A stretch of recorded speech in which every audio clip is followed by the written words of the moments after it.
Hello students, इस video में आपको ये बताया जाएगा कि केएनयू के सेमेस्टर फिफ्थ में बीकॉम ऑनर्स के सेमेस्टर फिफ्थ में आपको क्या क्या पढ़ाया जाएगा। तो बीकॉम फिफ्थ सेमेस्टर ये तो बैच एक्चुअली ये जो मैं ऑनलाइन पढ़ा रहा हूँ ना, ये स्पेशली उन आसनसोल वाले बच्चों के लिए है जिसको मैं ऑफलाइन नहीं पढ़ा पाया। ठीक है, देखिए ये आपका बीकॉम का केएनयू का ऑनलाइन सिलेबस है ना। आप यहाँ पे सिलेबस देख सकते हैं और ये सिलेबस में ध्यान से सुनना बाबू लोग, सिलेबस में टोटल जो आपको सब्जेक्ट पढ़ना है फिफ्थ सेमेस्टर में वो यहाँ पे इधर ये देखो, फिफ्थ सेमेस्टर में जो सब्जेक्ट पढ़ना है वो पहला कौन सा सब्जेक्ट है? Principle of marketing. ठीक है, पहला है प्रिंसिपल ऑफ मार्केटिंग और ये जो प्रिंसिपल ऑफ मार्केटिंग है और ये दूसरा है फंडामेंटल ऑफ फाइनेंशियल मैनेजमेंट, ये दो है। और ये जो दोनों है ये दोनों देखो सी के अंदर है। सी का मतलब होता है कोर, सी का मतलब होता है कोर। कोर मतलब एक तरह से ऑनर्स समझ लो, ऑनर्स मतलब ये दोनों जो है वो ऑनर्स पेपर है।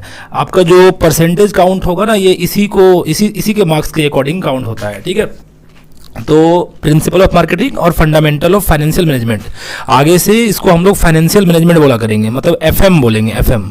ठीक है, तो ये है एफएम और ये है पीएम। तो ये जो पीएम और एफएम है ये दोनों ऑनर्स पेपर है। और इसके अलावा देखो नीचे क्या लिखा हुआ है, जरा आगे पढ़ने पे ध्यान दो। इसके अलावा नीचे लिखता है, यहाँ पे ध्यान से सुनना, डिसिप्लिन स्पेसिफिक इलेक्टिव। ये डिसिप्लिन के अकॉर्डिंग तुम्हें कुछ स्पेसिफिक इलेक्टिव करना है, मतलब चुनाव करना है। चुनाव कैसे करना है? तो देखो लिखा है आगे कि सिलेक्ट एनी टू कोर्स, कोई भी दो कोर्स सिलेक्ट कर लो फ्रॉम द सेम ग्रुप। अभी ग्रुप क्या है? एक है ए, एक है एफ, एक है टी। तो नीचे आओ, समझ में आ जाएगा। थोड़ा नीचे बढ़ते हैं, देखो नीचे आते हैं। यहाँ पे क्या है? यहाँ तीन ग्रुप बना के दिया है, एक है ग्रुप ए, ग्रुप एफ और ग्रुप टी। और इसके देखो नीचे लिखता है, पहला क्या है? फॉर अकाउंटिंग स्पेशलाइजेशन, दूसरा क्या है? फाइनेंस स्पेशलाइजेशन और तीसरा क्या है? Taxation specialization. इसका मतलब ये हुआ कि तुम लोग किस तरह का ऑनर्स लिए हो, क्या अकाउंट्स ऑनर्स है, ना फाइनेंस ऑनर्स है, ना टैक्सेशन ऑनर्स है। तो हम लोग तो अकाउंटिंग ऑनर्स लेकर पढ़ाई कर रहे हैं। तो अकाउंटिंग ऑनर्स के अकॉर्डिंग यहाँ पे तुम्हें तीन सब्जेक्ट दिया गया है और इस तीन में से कोई दो चुनना होगा। और ये जो भी चुनोगे देखो उसी का नाम है डीएसई। यहाँ लिखा है ना डीएसई 1 और डीएसई 2, डिसिप्लिन स्पेसिफिक इलेक्टिव, जो ऊपर में लिखा हुआ था। तो कोई भी दो चुन लेना है। तो दो में यहाँ पे क्या क्या है? एक है मैनेजमेंट अकाउंटिंग है, एक एडवांस फाइनेंशियल अकाउंटिंग है और एक अकाउंटिंग थ्योरी है। देखो अगर प्रैक्टिकल करने का ज़्यादा शौक है तो ऊपर का दो चुन लो क्योंकि ये दोनों में प्रैक्टिकल है। और तीसरा नंबर जो है सो थ्योरी है। ठीक है, तो अपने अकॉर्डिंग सुविधा के अनुसार जो चुनना है चुनो। हम सजेशन देंगे कि प्रैक्टिकल को चुनना ज़्यादा सही है अगर सीखने का पर्पज है तो, और अगर मार्क्स उठाने का पर्पज है तब तो अकाउंटिंग थ्योरी चुनो क्योंकि बहुत सारा क्वेश्चन हर साल कॉमन ही आ जाता है। ठीक है, तो कितना सब्जेक्ट हो गया? नीचे के दो और यहाँ के दो, ये दोनों तो खैर ऑनर्स है, कोर पेपर है ये दोनों। और उसमें से ये भी प्रैक्टिकल ही है, ये जो है ये भी प्रैक्टिकल है और ये जो है ये पूरा थ्योरी है। तो अगर यहाँ पे प्रैक्टिकल चुनते हो तो नीचे का भी अगर दो तुमने प्रैक्टिकल चुन लिया ये दोनों, तो समझ जाओ कि तुम्हारे पास तीन सब्जेक्ट जो है वो प्रैक्टिकल आ जाएगा। तो ध्यान से चुनो अपने अनुसार।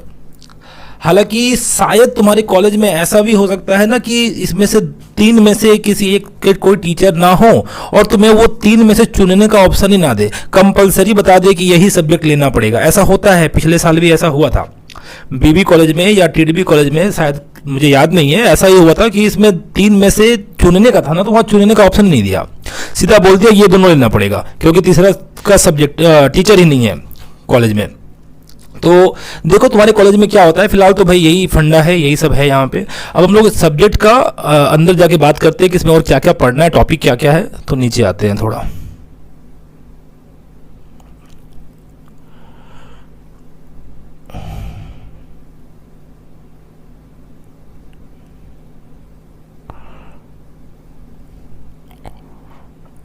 हाँ ये देखो प्रिंसिपल ऑफ मार्केटिंग है। अच्छा, प्रिंसिपल ऑफ मार्केटिंग के लिए हम बता दें कि अभी इस वीडियो के एंड में ही हम टेलीग्राम में इसका नोट्स सारा प्रोवाइड कर देंगे, है ना। आराम से वहाँ पे जाके फ्री में डाउनलोड करो नोट्स, प्रिंट आउट करा लो और पढ़ते रहो। इसका नोट्स हम दे रहे हैं अभी, वीडियो के बाद ही हम अपलोड कर देंगे उसमें। टेलीग्राम में। अब ये तो हो गया, इसमें क्या क्या पढ़ना है इसमें हम लोग डिस्कस करेंगे अलग से, जब हम लोग इसमें अलग से सेपरेट वीडियो बनाएंगे या इसके ऊपर समझाएंगे तब, ठीक है।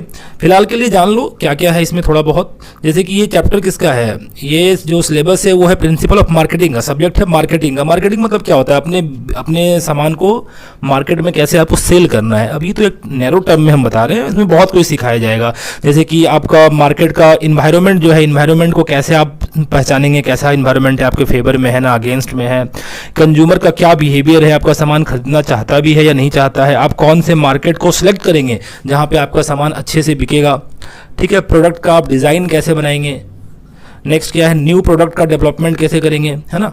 देखो तुम देखे होगे कि कोई भी प्रोडक्ट होता है ना, वो अपने 4 स्टेज से गुजरता है। जैसे पहले वो अपने मतलब एकदम स्टार्टिंग में होता है जब वो ग्रोथ कर रहा होता है ना।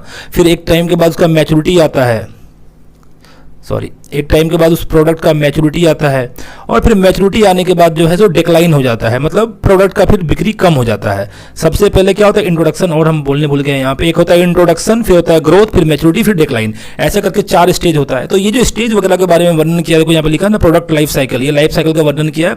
तो इस तरह करके इसमें ये सब बताया जाएगा, मतलब पूरा मार्केटिंग के बारे में बताया जाएगा कि अपने प्रोडक्ट को किस तरह से मार्केट में सेल करना है। तुम देखे होगे कि लोग क्या करते हैं, जैसे कि आपको एग्जाम्पल देते हैं। मान के चलो मार्केट में तुम देखना कि कोई एक साबुन था, जो साबुन पहले से बिक रहा है, लेकिन फिर उसका नया वेरिएंट निकाल दिया। लाइक ये हल्दी चंदन साबुन है, तो ये चारकोल वाला साबुन है। जो एक्स्ट्रा निकाले जा रहा है वो इसलिए निकाल रहा है क्योंकि प्रत्येक प्रोडक्ट का एक समय के बाद ऐसा आता है कि वो प्रोडक्ट का बिक्री बंद हो जाता है, बिक्री खत्म हो जाता है, मार्केट से बाहर हो जाता है। तो उसमें नया नया डेवलपमेंट करता है ताकि जो नया प्रोडक्ट आ रहा है वो बिके, पुराना प्रोडक्ट को रिप्लेस कर दे लेकिन नया प्रोडक्ट बिके। अदरवाइज उसका पुराना प्रोडक्ट बंद हो जाएगा और नया प्रोडक्ट भी नहीं बिकेगा, तो इसलिए नया प्रोडक्ट वो निकालते रहता है, ठीक है। तो ये सब इसमें कुछ बताया जाएगा। फिर ये बताया जाएगा कि प्राइसिंग डिसीजन कैसे करना है ना।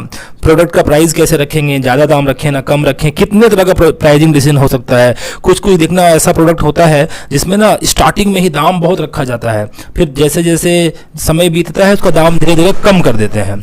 और कुछ प्रोडक्ट ऐसा भी होता है जिसमें शुरुआत में दाम कम रखा जाता है और जैसे जैसे समय बीतता है वैसे वैसे उसका दाम बढ़ाने लग जाते हैं। तो ये सब स्ट्रेटेजी होता है, आपको पढ़ाया जाएगा इसमें। फिर है कि प्रमोशन कैसे करेंगे अपने गुड्स का, मार्केट तक में, लोगों तक में कैसे पहुंचाएंगे। नेक्स्ट है कि मार्केटिंग का डेवलपमेंट कैसे किया जाएगा, मींस ओवरऑल बात पूरा मार्केटिंग पर रहेगा। तो इस पर हम लोग किसी दिन सेपरेट इसके ऊपर आराम से डिस्कस करेंगे। आज हम लोग प्रैक्टिकल के ऊपर बात करने वाले हैं, और प्रैक्टिकल अभी हम पढ़ाएंगे नहीं, अभी सिर्फ इसमें सिलेबस के ऊपर डिस्कस कर रहे हैं। तो मेरा राय रहेगा तुम लोगों को कि जो भी आज हम बोल रहे हैं ना उसको आराम से कॉपी में लिख लेना। जो अभी हम कंटेंट लिखाएंगे, देखो ये कौन सा है, देखो फाइनेंशियल मैनेजमेंट का पार्ट, ठीक है। फाइनेंशियल मैनेजमेंट, तो फाइनेंशियल मैनेजमेंट में क्या होगा, पैसा का मैनेजमेंट करना है। तो पैसा का मैनेजमेंट करने समय तुम्हें क्या क्या पढ़ना है, तो जरा तुम एक दो नंबर करके ऐसे करके अपने कॉपी में लिखना बाबू, ठीक है, जो हम लिखवा रहे हैं। देखो सबसे पहला ये जो पहला चैप्टर है यूनिट 1 जो है, ये दोनों मिला करके क्या है, इंट्रोडक्शन। तो 1 नंबर में वहाँ पे दे करके लिखना इंट्रोडक्शन। पहला नंबर में क्या है, इंट्रोडक्शन है, ठीक है। और ये थ्योरी है पूरा, कुछ प्रैक्टिकल जैसा इसमें है नहीं, तो सिर्फ थ्योरी है। तो 1 नंबर हो गया। 2 नंबर में है कैपिटल बजटिंग, ध्यान से सुनना। 2 नंबर में है कैपिटल बजटिंग। अच्छा, ये जो कैपिटल बजटिंग है इसमें इसका मतलब क्या होता है, तो जब चैप्टर पढ़ाएंगे तो समझाएंगे, लेकिन इसमें पढ़ना क्या क्या है जरा वो ध्यान देना। कौन कौन से टॉपिक आपको यहाँ पे पढ़ना है, ठीक है। तो टॉपिक में देखो क्या क्या पढ़ना है, ध्यान से सुनेंगे। एक है पेबैक पीरियड, ये सब प्रैक्टिकल का बात हम कर रहे हैं, पेबैक पीरियड। दूसरा है डिस्काउंटेड पेबैक पीरियड।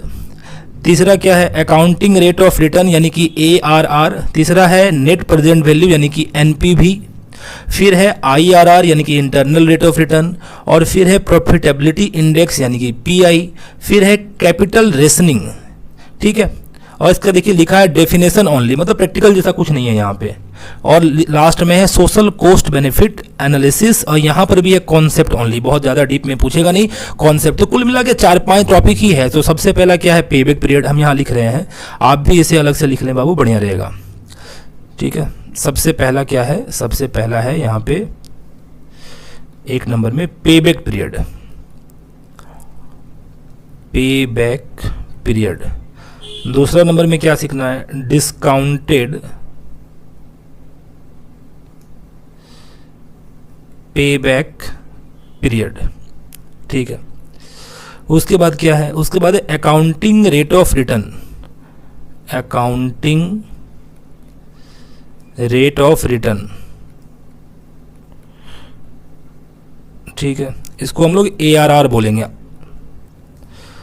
4 नंबर में क्या सीखना है, net present value, net present value, ये बहुत ही इंटरेस्टिंग सब्जेक्ट है, तो जब पढ़ेंगे तो समझ में आएगा कि बहुत बहुत अच्छा है।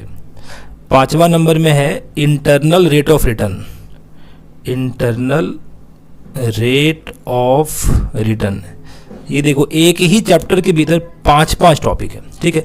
फिर प्रॉफिटेबिलिटी इंडेक्स है,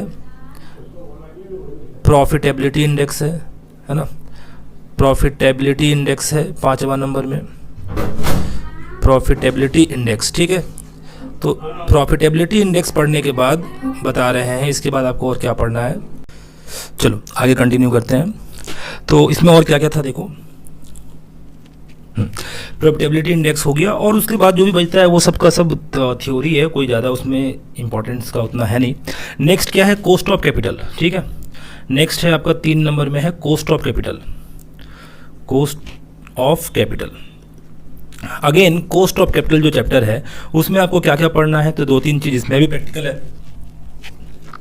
सबसे पहला है देखो किधर गया, कॉस्ट ऑफ डेब्ट है, ठीक है, कॉस्ट ऑफ प्रेफरेंस शेयर्स है, कॉस्ट ऑफ रिटेन अर्निंग है, ध्यान से सुनेंगे, और फिर है एक तो यहाँ पे कॉस्ट ऑफ इक्विटी शेयर, मतलब तुम्हें कॉस्टिंग निकालना है किसका, इक्विटी शेयर का, रिटेन अर्निंग का, डेब्ट का, प्रेफरेंस शेयर का, और लास्ट में एक है weighted average cost of capital, बहुत इंपॉर्टेंट, WACC, और लास्ट में मार्जिनल कॉस्ट ऑफ कैपिटल।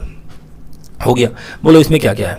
सबसे पहले में क्या पढ़ेंगे, 1 नंबर में कॉस्ट ऑफ क्या, इक्विटी, ठीक है। नेक्स्ट क्या निकालना है, कॉस्ट ऑफ रिटेन्ड अर्निंग, फिर क्या है, कॉस्ट ऑफ प्रेफरेंस शेयर, तुम पूरा लिखो हम शॉर्ट में लिख रहे हैं, और क्या है 4 नंबर में, कॉस्ट ऑफ क्या बच गया, डेब्ट, डेब्ट यानी कि डिवेंचर, डेब्ट यानी डिवेंचर, डिवेंचर का कॉस्ट निकालना है। और इसके अलावा एक दिया हुआ है weighted average cost of capital, ठीक है, ये है, और एक आखिर में और भी है मार्जिनल कॉस्ट ऑफ कैपिटल, ठीक है, मार्जिनल कॉस्ट ऑफ कैपिटल, ये पढ़ना है। फिर जब ये हो जाएगा तो आपको पढ़ना है यहाँ पे डिविडेंड डिसीजन, और डिविडेंड डिसीजन में 2-3 डिसीजन इंपॉर्टेंट है, जिसमें देखो डिविडेंड डिसीजन में क्या क्या है। देखो इसमें डिविडेंड डिसीजन में एक तो है तुम्हारा थ्योरी में मोडी, गिलानी एंड मिलर मॉडल, एक ये है, और एक है रेसिडुअल थ्योरी ऑफ डिविडेंड, एक ये है, एक है और कहाँ गया, कैश एंड स्टॉक डिविडेंड कैसे दिया जाएगा, ये है, और डिविडेंड पॉलिसीज क्या होता है प्रैक्टिस में, ये है। मीन्स कुल मिला के 2-3 बातें यहाँ पे ज़्यादा है नहीं, 2-3 बातें ही लिखी हुई है। तो इसमें जो इम्पॉर्टेंट है, जो अक्सर आता है एग्जाम में, वो मोडी, गिलानी वाला है, ये मोडी, गिलानी एंड मिलर वाला, ठीक है। तो इसमें हम लोग क्या लिखेंगे डिविडेंड डिसीजन में, डिविडेंड डिसीजन में बेसिकली जो इम्पोर्टेंट है वो है Modigliani and Miller. Dividend decision जो है उसमें क्या इम्पोर्टेंट है, उसमें इम्पोर्टेंट है मोडी, गिलानी, यहाँ लिखेंगे 1 नंबर में मोडी, गिलानी, अच्छा ये मोडी, गिलानी एक साथ है, ठीक है, हम अलग अलग कर दिए हैं, मोडी, गिलानी एक साथ है, मोडी, गिलानी एंड मिलर, कुछ ऐसा है। इसका मॉडल है, ये बताएगा कि कैसे डिविडेंड बांटना चाहिए, और इसके अलावा एक रेसिड्यूल वाला है, ठीक है। 2 इसमें इंपॉर्टेंट है, इसके बाद जो है वो भी उतना मतलब है इंपॉर्टेंट, बट उतना कुछ ज़्यादा नहीं, एक रेसिड्यूल थ्योरी बच जाएगा, ये 2 हो गया, ठीक है। एक है कैश मैनेजमेंट। कैश मैनेजमेंट का मतलब हुआ कि संगठन में कितना पैसा, यानी कि ऑर्गेनाइजेशन में कितना पैसा आएगा, कितना जाएगा, बिजनेस में कितना पैसा आएगा जाएगा, उसका हिसाब करना है। तो उसमें एक तो बॉमेल्स होता है, देखो यहाँ पे दिया होगा आई थिंक, हाँ ये देखो बॉमेल्स EOQ मॉडल, ये एक इम्पॉर्टेंट है। यहाँ एक तो मिलर और है, मिलर और एक ये इम्पॉर्टेंट है, ठीक है। कैश बजट, ये भी बहुत इंपॉर्टेंट है भाई, कैश बजट, और कुछ बचा है देखो, बस ये 2-3 ही है, बाकी इसके अलावा जो है वो सब तुम्हारा थ्योरी पोर्शन है। तो यहाँ पे जो प्रैक्टिकल में है वो 3 है, कैश बजट है, बॉमेल्स का EOQ मॉडल है, और मिलर और का मॉडल है। तो यहाँ लिख ही लेते हैं, चलिए इधर आ जाते हैं बाबू 5 नंबर में, ठीक है। 5वां जो चैप्टर है वो कैश मैनेजमेंट का चैप्टर है, और कैश मैनेजमेंट में आपको क्या क्या पढ़ना है? कैश मैनेजमेंट में आपको पढ़ना है, एक तो पढ़ना है बॉमेल्स वाला,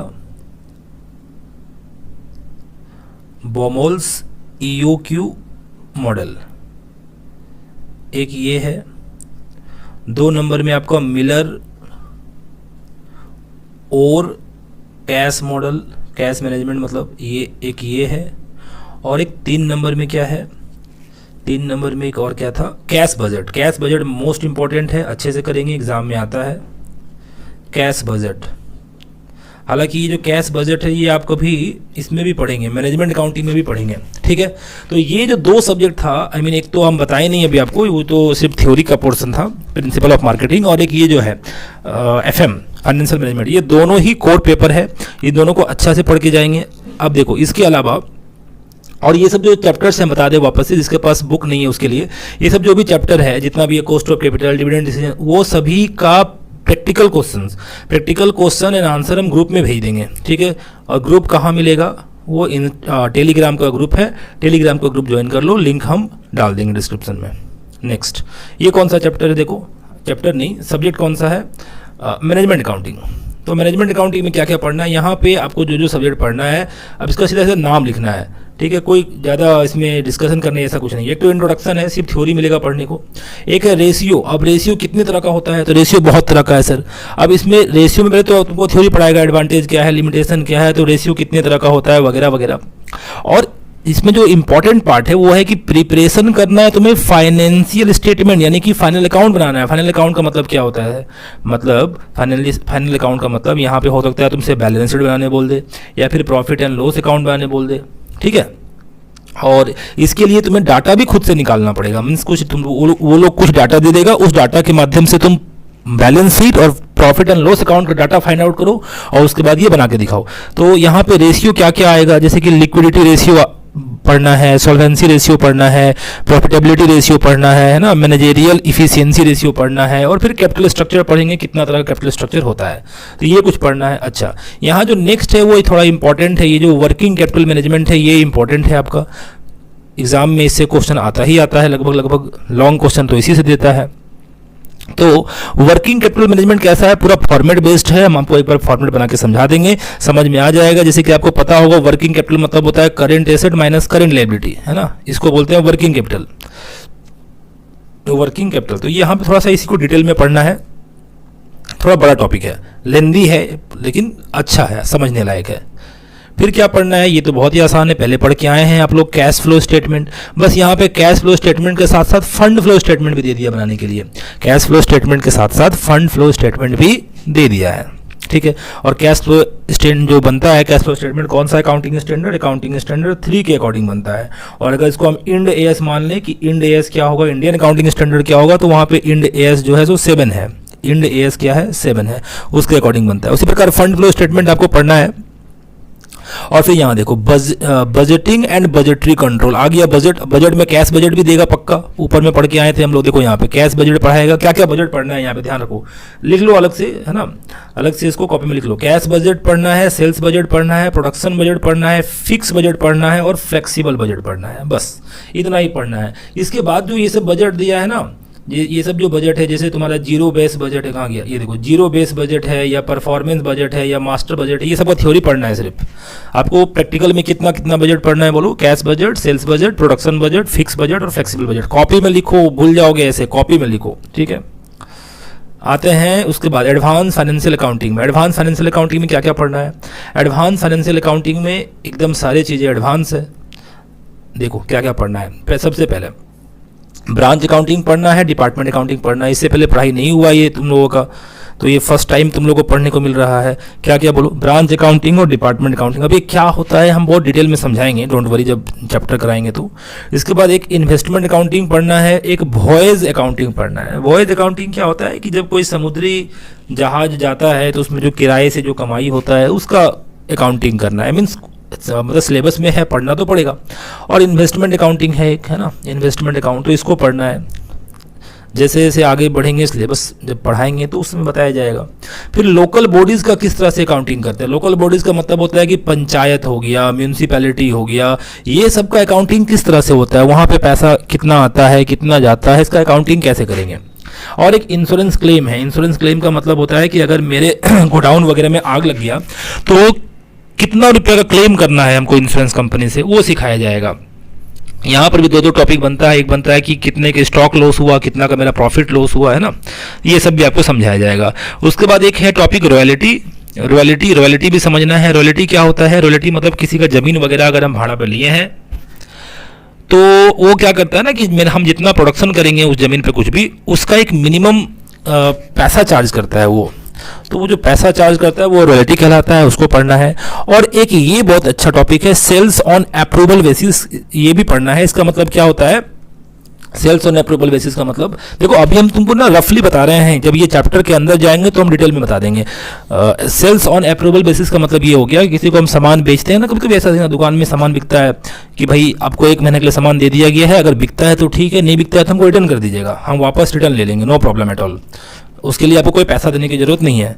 अगर बिक गया तो पैसा दीजिएगा, नहीं बिकेगा तो पैसा वापस, सामान वापस कर दीजिएगा, पैसा देने की दरकार नहीं है। तो इसको बोलते हैं सेल्स ऑन अप्रूवल बेसिस। तो ये पढ़ना है। और लास्ट का जो है वो तो अकाउंटिंग थ्योरी है, इसमें समझाना क्या, प्रैक्टिकल कुछ भी है ही नहीं। और इसमें से बहुत सारा चीज़ तुम लोग पहले से पढ़े हो, तो जो लोग इसको मतलब लेना चाहता है वो उसके लिए सही है। जो लोग का 11th 12th जो थ्योरी अच्छे से पढ़े हो, 11th में बेसिकली 11th में जो भी 11th में थ्योरी पोर्शन अच्छे से कवर किए हो, उसके लिए ये लेना एकदम सही है। देखो इसमें क्या पढ़ाया जाएगा, बेसिक आइडिया क्या होता है अकाउंटिंग का, है ना, बेसिक आइडिया जैसे कितने तरह का अकाउंट्स होता है, डेबिट क्या है, क्रेडिट क्या है, ये सब पढ़ना है यहाँ पे।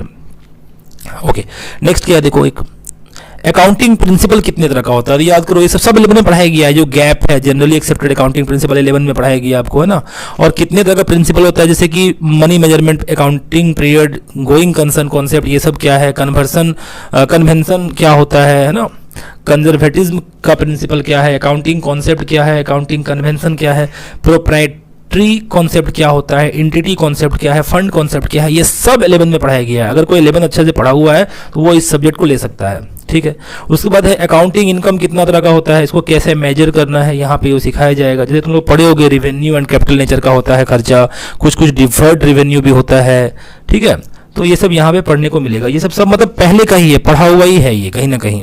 अगर कोई ढंग से पढ़ा है तो वो उसके लिए ये सब्जेक्ट ये बहुत आसान हो जाएगा। फिर क्या है, यहाँ तो कैपिटल के बारे में पढ़ाया जाएगा आपको, है ना। कैपिटल और इनकम में क्या रिलेशन है, क्या डिफरेंस है वगैरह वगैरह, ह्यूमन कैपिटल क्या होता है ना, ये सब। और इसके बाद तो ये मस्त चैप्टर है फाइनेंशियल स्टेटमेंट। बताओ फाइनेंशियल स्टेटमेंट क्या पढ़ना है यार, प्रॉफिट एंड लॉस अकाउंट, है ना, प्रॉफिट एंड लॉस अकाउंट सिखाएगा, बैलेंस शीट सिखाएगा, कॉम्परेटिव स्टेटमेंट जो 12 में बना करके आए हैं वो कॉमन साइज स्टेटमेंट सिखाएगा, 12 में बनाए हैं। इसके अलावा कैश फ्लो स्टेटमेंट सिखाएगा, कहाँ लिखा है, इसमें लिखा नहीं है बट कैश फ्लो स्टेटमेंट भी इसमें आएगा।